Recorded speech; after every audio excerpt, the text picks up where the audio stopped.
Hello and welcome back again to English Today.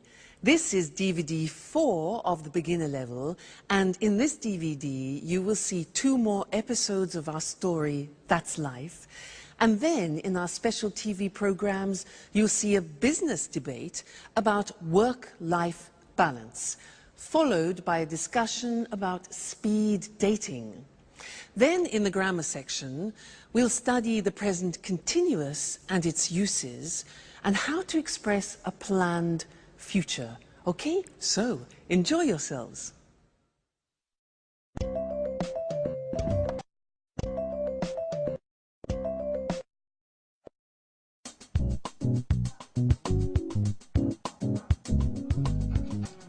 Wake up.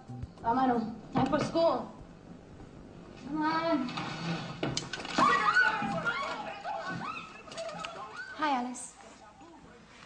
What are you doing? I'm just relaxing a bit, watching some TV. What's on? I'm watching the news. So, what's happening in the world? The usual. Politicians are trying to pretend they know what they are doing. Alice, you are such a skeptic. That's the way I am. What's that? It's a book I'm reading. What's it about? It's a story about a woman, a young woman, who can't stand her father. That sounds interesting. Yes, it's not that bad.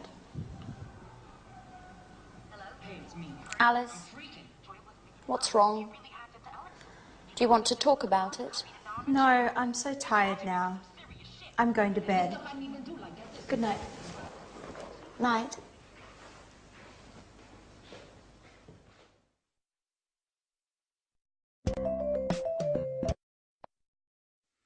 Hello again and welcome back to English Today for some more English. Now, in that last episode of That's Life, did you notice that Anne said, "What are you doing?" And Alice said, "Oh, I'm just relaxing. I'm just relaxing. I'm watching TV." Now, they were using the present continuous tense. And that is a tense that we use to describe something which is happening now at this very moment. Okay? Now, I want to practice that with you. So, you watch me and tell me what I'm doing. Okay? So, this. What am I doing? What am I doing? I'm reading. Exactly. I'm reading. Now, this. What am I doing?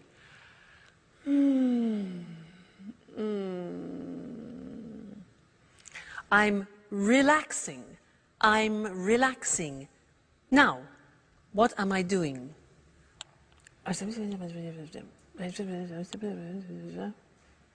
Yeah? I'm phoning or I'm calling. I'm phoning. Next, this.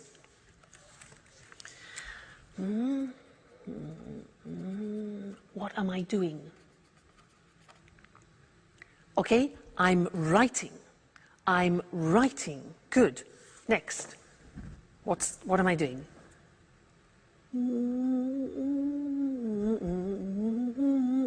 What am I doing? I'm listening to music. Listening to music. Okay? This one. What am I doing? Like Anne? I'm cleaning the table. Cleaning the table. Now you, what are you doing at the moment?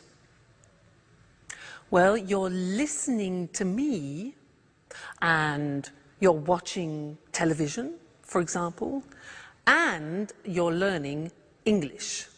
Okay? Now, my boyfriend, remember my boyfriend? What's he doing? Well, at this time, he's sleeping because it's in the morning. He's sleeping. What about my dog, Suki? She's probably sleeping too. She's sleeping all the time. So she's sleeping too. I'm the only person who's not sleeping. We. What are we doing? Well, I'm asking you questions and you're thinking of answers to my questions. Okay?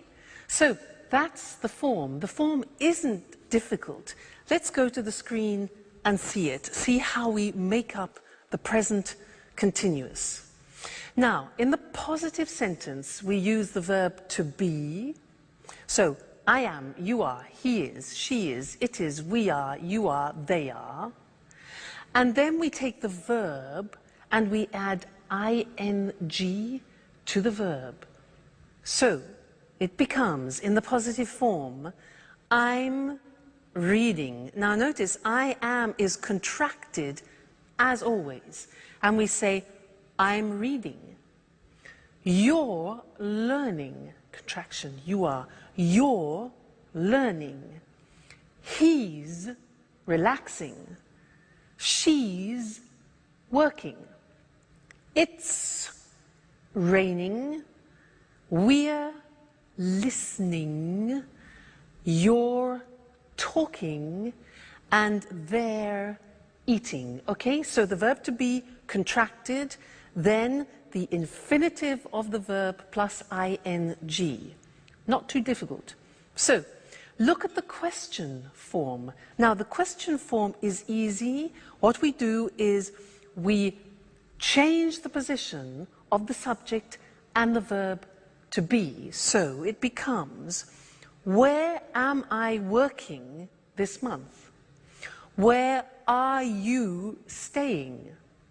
What is he reading this week? What is she doing now? What is it eating, like the dog? Who are we playing? Who are you visiting? And who are they working with? All right? And then the negative. Remember the negative of the verb to be? We need it here. So we say, I am not becomes I'm not working. You are not becomes you aren't. Remember contraction. You aren't sleeping. He isn't concentrating. She isn't cooking. It isn't snowing.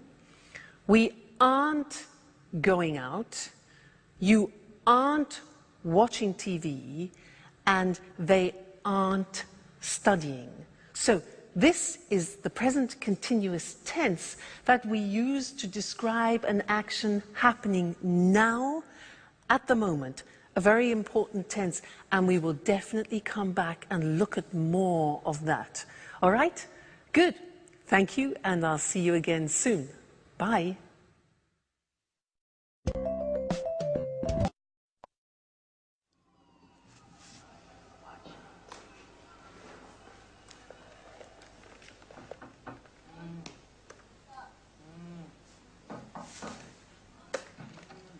Wake up. Come on, time for school. Come on. What are you doing? I'm connecting to the internet because I need to send an email. Who are you sending an email to? To my boss in America. He needs the weekly report immediately. Why? Because he has a meeting with the shareholders tomorrow morning.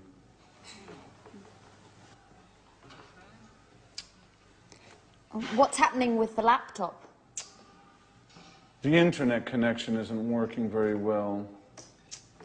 Sometimes it happens with my computer too. Do you have a suggestion?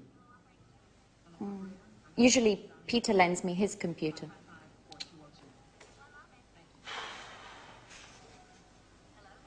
Is Peter at home? No, I think there's only Sharon. Okay. I'm going anyway.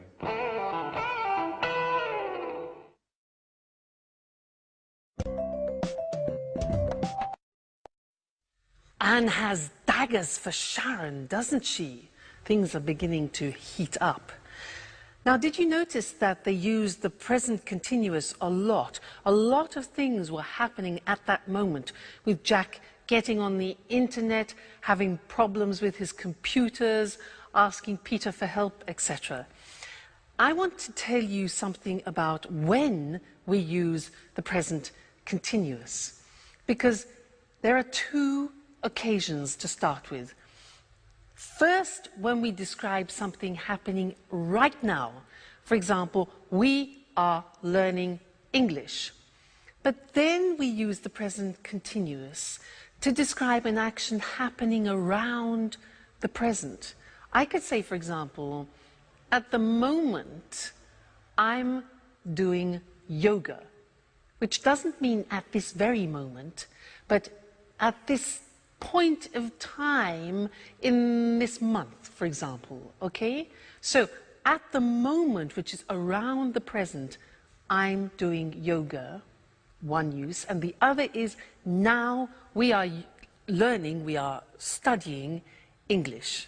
Okay, so that's interesting. Let's look at the screen at some examples about that, okay? So, present continuous, asking or telling about something happening now at this present moment in time, okay? So the examples, I'm teaching now. You're listening now. He's learning at the moment, okay?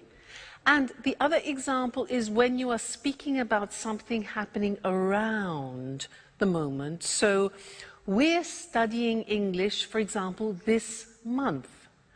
Or she's reading a new book this week.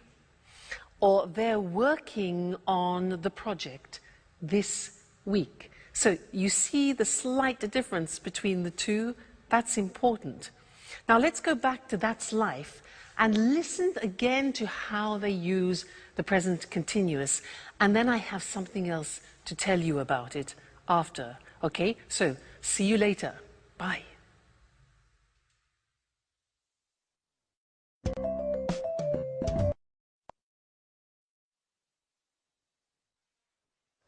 Yes, I am listening to you. Yes, I'm listening. Who is she talking to? I don't know. I guess it's her father. Just a moment. What do you want? Nothing. It's 4 o'clock in the morning. Is everything all right, Alice? It's none of your business. Excuse us. Sorry to interrupt. Listen, I know it's late. I'm sorry. But I'm talking to my father. He's in Boston now. It's 9 o'clock there. What? What do you want? I'm not tired anymore. Neither am I. What about eating something? I don't know. I'm not really hungry. I'm going on the internet to chat with a friend in Italy. Would you like to join me? Now that I'm not sleeping anymore. Would you like to see him? How?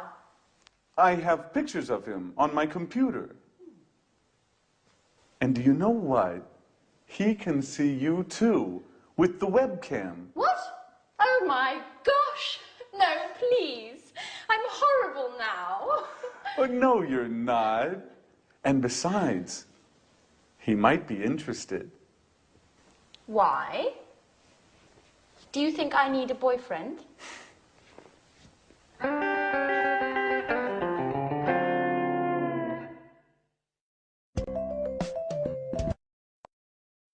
I think we know what Anne needs, don't we?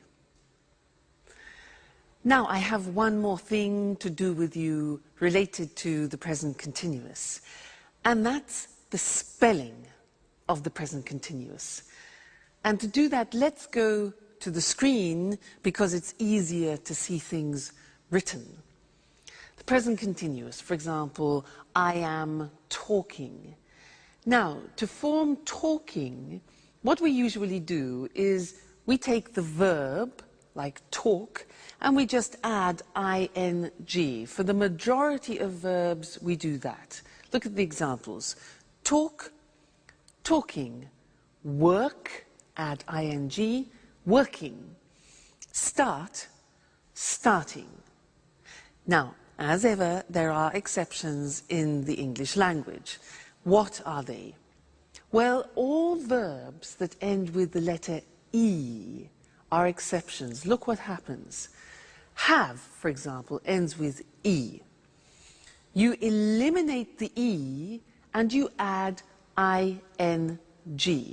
So have becomes having without the E, okay?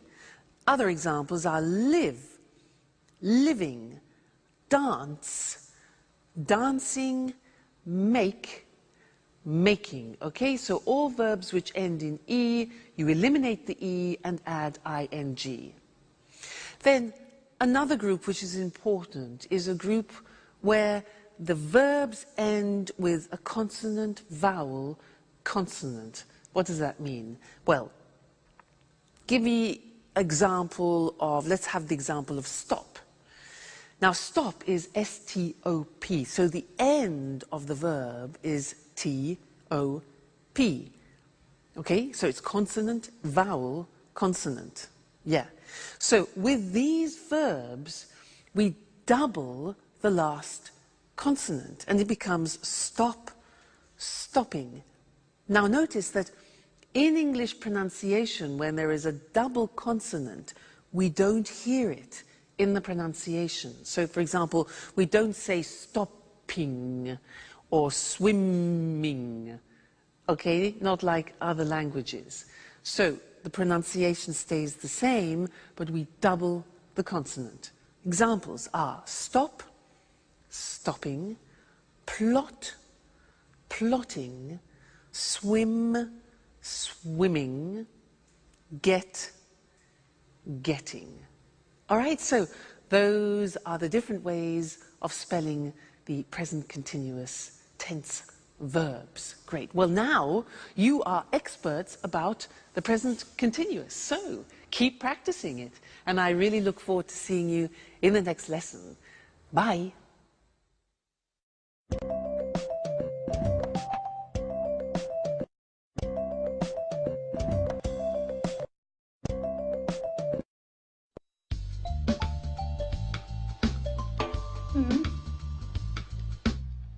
Fine. I'm looking forward to seeing you. Bye-bye. Oh my God. Okay, guys. Don't panic. What? We have to be strong and try to keep calm. What are you talking about? She's coming. Tomorrow morning. Who, for God's sake? Aunt Mary, the owner of the flat. So what? Your auntie. What's so terrible about her? Let me explain. Imagine me in 50 years. You mean you, old, with your manias, your cleaning obsessions? Oh my God. Okay, don't panic. So, what do we have to do? Let me see. What do you have scheduled for today? Well, today is a busy day.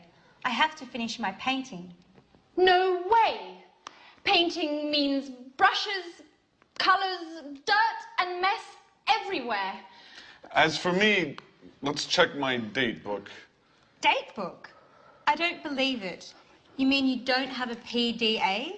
Please, Alice. I have a program on my laptop. I don't need a PDA as well. I'm just surprised, that's all. You're usually highly technological. That's not entirely true. I like to use paper and pen as well. Okay, leave it, guys. Let's go straight to the point. What's on your schedule today?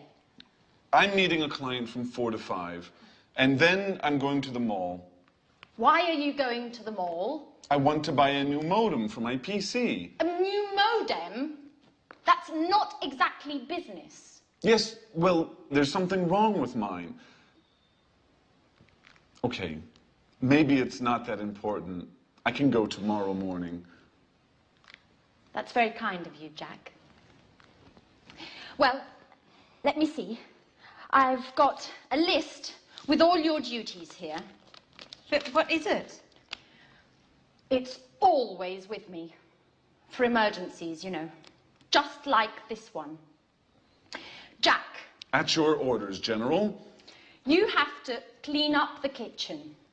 You're washing the dishes, cleaning the oven and the fridge, the burners and the basin. Oh, and finally, you have to sweep and mop the floor. I'm ready. Oh, and obviously, you have to clean your bedroom too. Ooh, sounds exciting. Alice, you have to clean the living room. You have to throw all these magazines out. Put all the CDs in order. Clean up the carpet. And dust the furniture. Do I have to mop the floor as well? Of course.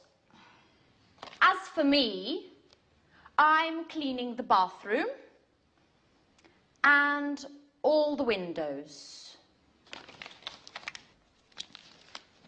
Well, I want you both in the living room at 6:30 for a detailed report. Okay? Yes, sir.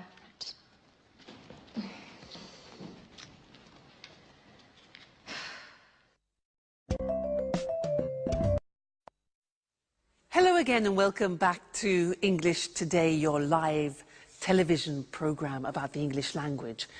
Now, Anne is really panicking in That's Life, isn't she? Did you notice how they were using the present continuous, but referring to the future? That's interesting, isn't it? We haven't learned that yet. Present continuous for the future. Well, in fact, we use the present continuous when we're talking about future plans. And in That's Life, in that episode, we heard Anne say, she's coming tomorrow. She's coming tomorrow. That's her aunt. Now, that's a plan. It's a plan.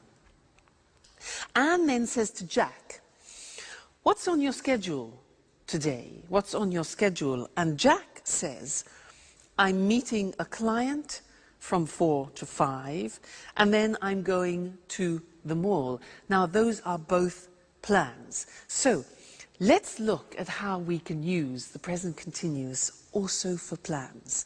We often use it when we describe what we have in our week, what we've arranged for our week. So, in our diary, not agenda, remember, diary.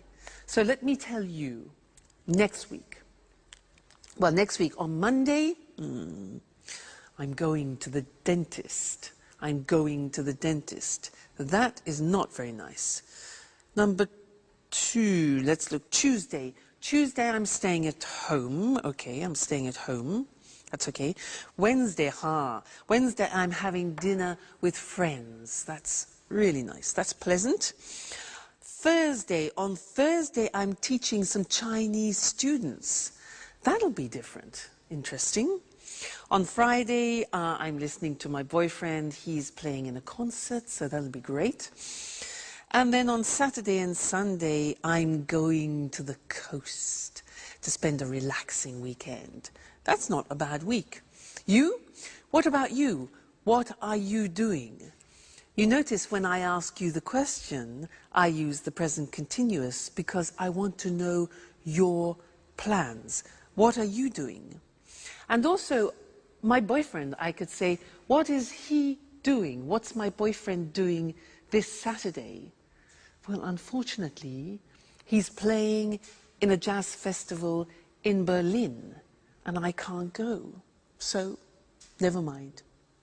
All right, so let's look at the summary now of the present continuous on the screen, because it's very interesting, all the different uses.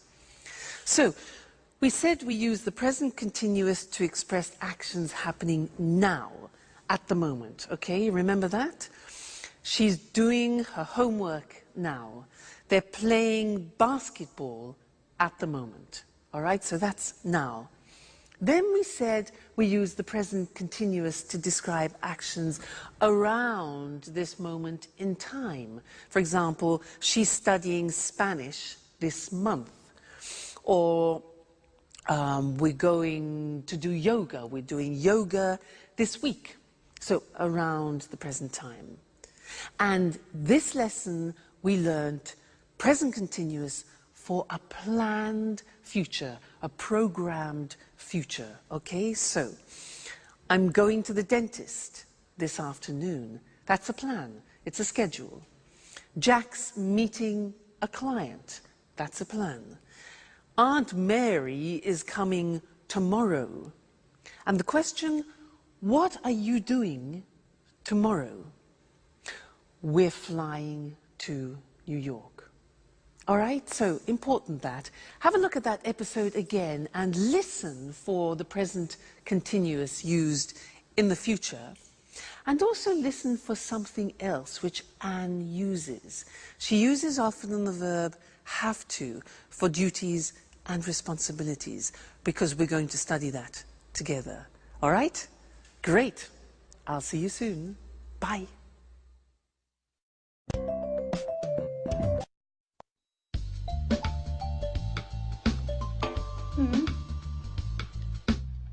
Fine.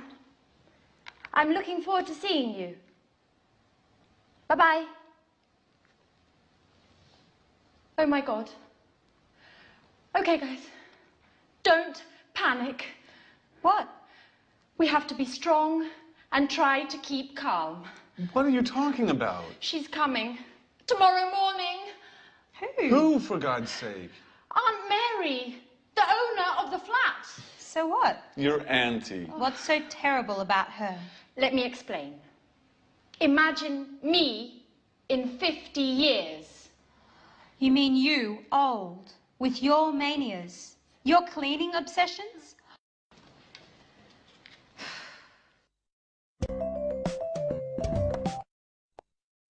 I don't know about you, Mr. Monkey, but there's something I just can't stand is cleaning the house. Just awful. Oh, hello, camera one. How are you? I was just talking to Mr. Monkey about what they're doing in That's Life, cleaning the house. Can't stand it. Now, did you see Anne organizing everybody, responsibilities, duties? Well, she was using some language that I want to study with you now. Did you hear these sentences? Jack said, so what do we have to do? And Anne replies to Jack, you have to clean up the kitchen, you have to sweep and mop the floor, and you have to clean your bedroom like a child, yeah? And to Alice, she says she has to clean the living room, she has to throw all the magazines out, and she has to put the CDs in order, like organize them. And this is the use of the verb have to plus the infinitive, talking about duties and responsibilities. So let's look at other situations using have to. For example, I have a very important responsibility in my life. And you know who that is? Yeah, Suki. You know, it's a great responsibility if you have a dog. Let me tell you about it. For example, I have to take her for a walk at least twice a day. I have to feed her, give her food. What else? I have to keep her company too, because when she's alone, she often barks. You know, barks. Arr, arr, arr, arr, arr, arr. So I have to keep her company. What else? Oh yeah, if I go on holiday, I have to find her kennels. Kennels is like a hotel for dogs, so that she is looked after. So she's a great responsibility. Think of my boyfriend. Now, he's a professional jazz musician, and he has responsibilities. For example, he has to practice at least 4 hours a day. He has to learn new songs. What else? He has to attend master classes, for example, and he has to work at night. Now, what about you? I'm sure you have responsibilities and duties. What do you have to do? You have families, maybe. And also, you're learning English, so you have a responsibility towards learning the language. For example, you have to learn new vocabulary, and that takes memory. So vocabulary, you have to practice speaking, practice listening, and you have to dedicate time to learning the language. Okay? So that's have to, and I want to look at that with you now on the screen, because it's a very interesting verb, and when you want to talk about your responsibilities and duties, this is the verb to use. Now, so, have to, for daily responsibilities and obligations. Now, we use the verb have, which is conjugated. I have, you have, he has, she has, it has, we have, you have, they have. Then we add to, have to. Okay, that's very important. Then we add the infinitive. So, an example, I have to use a computer at work. Now, did you hear my pronunciation? I have to. Notice I don't say V, I say F. Have.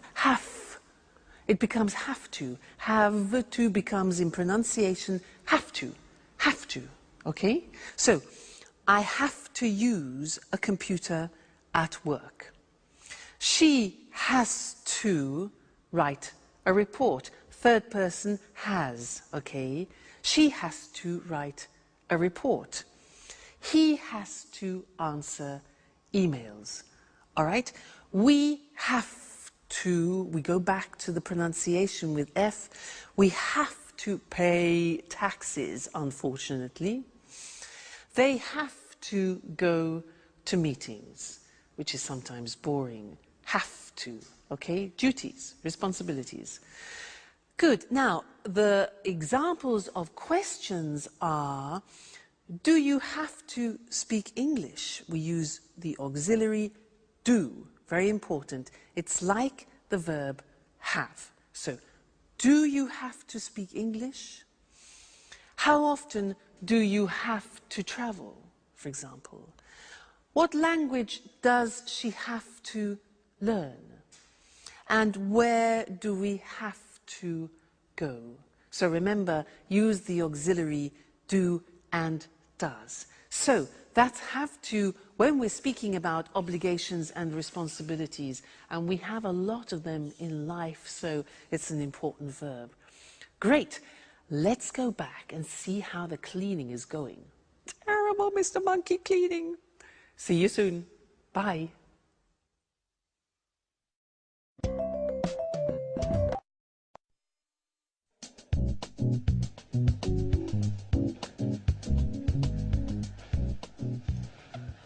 Well done, guys. I'm proud of you. Neat and clean. Rather stressful, I know, but at last the flat is perfectly clean. Yes, but now it's us that needs to be clean. Oh, excuse me. Hello? Aunt Mary, everything is ready for your arrival. I'm picking you up at the airport tomorrow at... What? Really? Oh, I understand. What a shame. Oh, no, not a problem. At all. I hope you get well soon. Right. Bye-bye. So? What? Aunt Mary isn't coming anymore. She's got a cold. Hey guys, I've got the part. But what's happening here? Nothing special. Congratulations, Peter.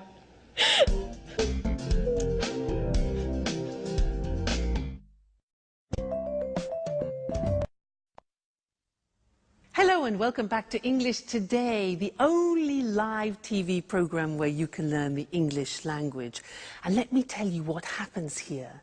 Well, there are a lot of sound technicians, cameramen, technicians everywhere helping me make this program for you, and it's great. It's a real pleasure to teach you. Now, in this lesson, I want to do a general revision of the present tenses, just to be sure that you've understood everything we've learnt so far, okay? Now, do you remember him? Mr. Dinosaur? Do you remember him? Dinosaur? He represents the simple present tense, and when we use it, do you remember? Let's check that. Mr. Dinosaur, dinosaur.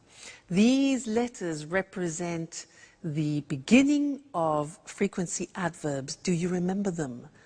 Let me remind you. O is often. So, I often drink coffee in the morning. What about this? A. Good. Always. Great. I always get up at 6:30 in the morning. This one. Usually. This one. Rarely. Rarely. Difficult pronunciation. This one. Sometimes. Great. This one. Never. Okay. And this one here. Every day. So remember, dinosaur, this is when we use the simple present for habitual actions, actions that repeat themselves with the frequency adverbs. Now, do you remember also him? Mr. Snake. He is to remind you about third person. I like, you like, he likes, she likes, it likes.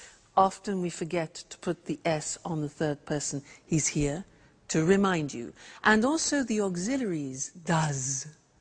Negative, doesn't. Okay, so Mr. Dinosaur, Mr. Snake, simple present. Great. Then we learned the present continuous.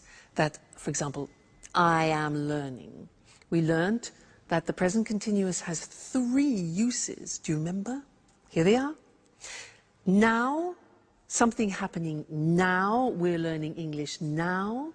Then, at the moment, something happening around the present. At the moment, I'm learning yoga, for example. And then, for a future plan, tomorrow I'm going to Paris. So the 3 uses of the present continuous. All right? Great. Let's go to the screen and check those once more. So, we said, simple present is when we talk about activities or routines which take place on a regular basis. Mr. Dinosaur, Mr. Snakes. Examples, he goes to work every day, Mr. Snake. She gets up at 7 o'clock. And the question, where do you live? So auxiliaries do, does, doesn't, don't, okay? Great. Then the present continuous, we use it for something happening now, at the moment, and in the future. So the examples are, I'm reading An Italian Affair this month, for example. They're cooking dinner now, and she's meeting with Jack tomorrow. Okay? So you really are truly experts about the present tense now. So keep practicing that, keep using it, and then it'll really go into your heads. And I look forward to seeing you and to teaching you some more things about the English language very soon. So take care. Bye.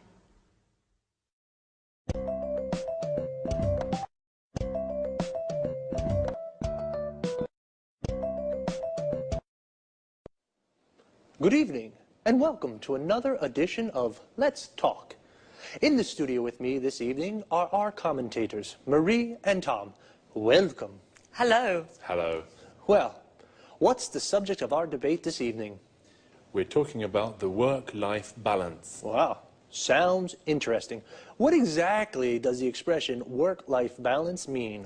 Well, work-life balance is about enjoying a good quality of life without working too much. Yes, it's important for people to have some control over when, where and how much they work. In other words, we are talking about the importance of not working too much. Exactly, Eric.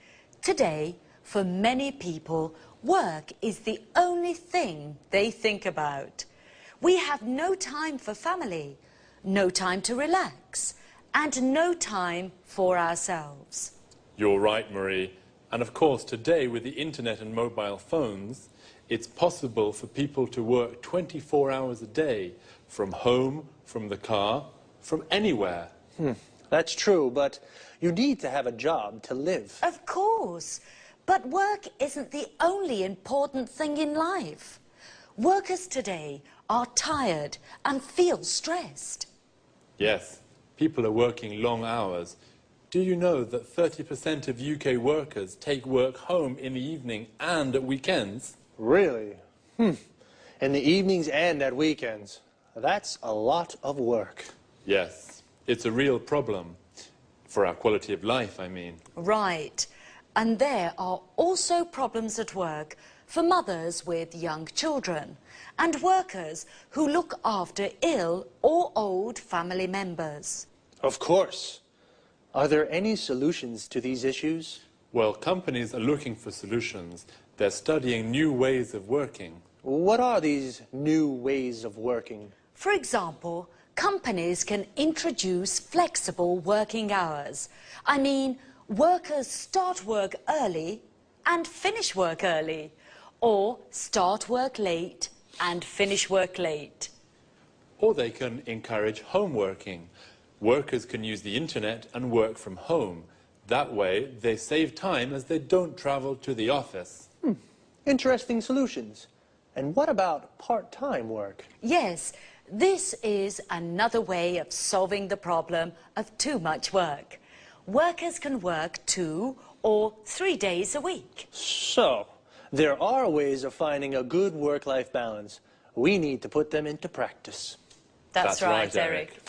Okay, so remember, don't work too much. A good work-life balance is important for the individual, for the company, and for society. Thank you to our commentators. Thank you. Thank you. And goodbye. And see you again soon for the next edition of Let's Talk. Let's have a closer look at the expressions from our debate about work. As Marie and Tom just said, many people work too much, so they are stressed and tired. Do you work long hours? To work long hours means you work a lot of hours in a day. A lot of people take work home. This means if you don't finish your work in the office, you take it home and finish it there. Can you take work home in your job? This is different from homeworking. Homeworking means you work from home. You have a computer at home with internet access, and you do your job at home. Flexible working hours means you don't work from 9 to 5 every day. You work 8 hours a day, but you can decide when you start and finish. Part-time work means you don't work every day, perhaps just 2 or 3 days a week, or only in the morning. If you work part-time, then you have a part-time job. Full-time work means you work 8 hours a day, 5 days a week. You work full-time. You have a full-time job.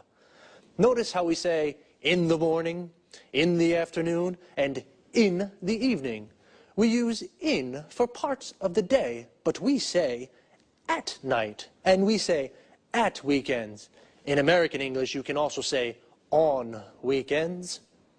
Let's take a quick look before we finish at some vocabulary. A mobile phone is the phone you can take everywhere with you. In American English, it's called a cell phone, and in British English, it is a mobile phone. A company is a business or organization where people work, and a worker is someone who works in an office or factory. Notice, this work comes from the verb work plus er. In English, it is common to add er to a verb to form the name of the person who does it. For example, teach plus er equals teacher. Sing plus er equals singer. And play plus er equals player. Like football player. That's all there's time for now. I'll see you next time. Bye-bye.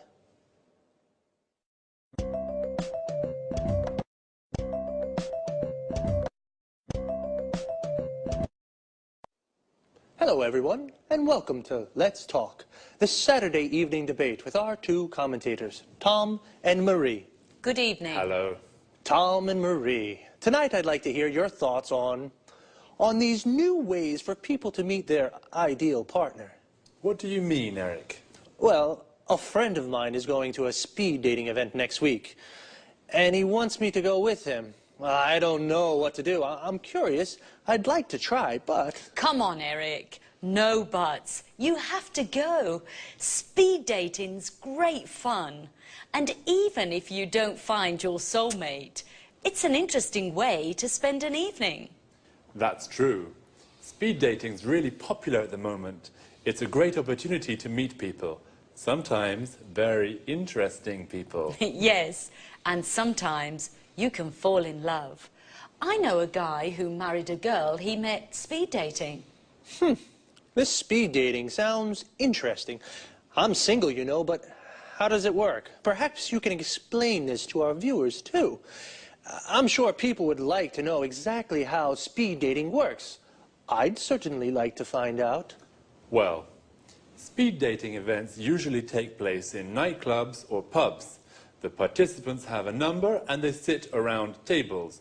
The men are on one side, the women are on the other side. Then the fun starts. You have 4 minutes to ask your questions. Only 4 minutes, remember. The other person asks questions too. Then you move to the next table and ask your questions again. What kind of questions can I ask? Anything you like. For example, what's your name? How old are you? What are your interests? The kind of questions that you ask when you meet somebody for the first time. And what happens next? Well, you write down your thoughts about the person. The person facing you does the same thing. At the end of the event, you give your thoughts about the people to the organisers. What do you mean, my thoughts? It's easy. You select the people you'd like to meet again. The organisers then add your decisions to their website. And then what happens? The next day you go to their website and read the results. Oh, what results? Well, if you select a person and that person selects you, you can meet again. Now it's time for a slow date. Wow, it sounds really interesting and fun too. Well, I think I'll go with my friends next Wednesday to that speed dating thing. Would you like to try speed dating? Well, now it's time to say goodbye to our commentators, to Tom and Marie. Goodbye, Eric. Goodbye, Eric. Goodbye. And goodbye to you, and see you again soon in our next edition of Let's Talk. Well, the speed dating sounds a little crazy, but fun, so I think I'll go. As Marie said, I don't think I'll find my soulmate, but I'll definitely meet a lot of people. A soulmate is the perfect person for you. In other words, your ideal partner. The best person to spend your life with. Do you have a soulmate? Here are some other useful expressions and words to talk about. Affairs of the heart, for example. A date is a meeting with a special person. We say, go on a date, or I've got a date with somebody. For example, I've got a date with Lucy. If you do have a boyfriend or a girlfriend, then you are in a relationship. You say, I'm in a relationship. When you fall in love with someone, you like the person a lot. It's a wonderful feeling, and beautiful things happen. And you say you are in love with that person. And if you are in love with a person, you may decide to marry them in a church or a town hall. When you marry, you form a legal union with a person forever, and you say, I'm married. But it doesn't always last forever. People sometimes divorce. They separate from the person they marry, so they are divorced, and they say, I'm divorced. Do you have a boyfriend or girlfriend? Are you single? Well, if you're not in a relationship, then perhaps you'd like to try speed dating one day too. That's all for me for now. See you again soon.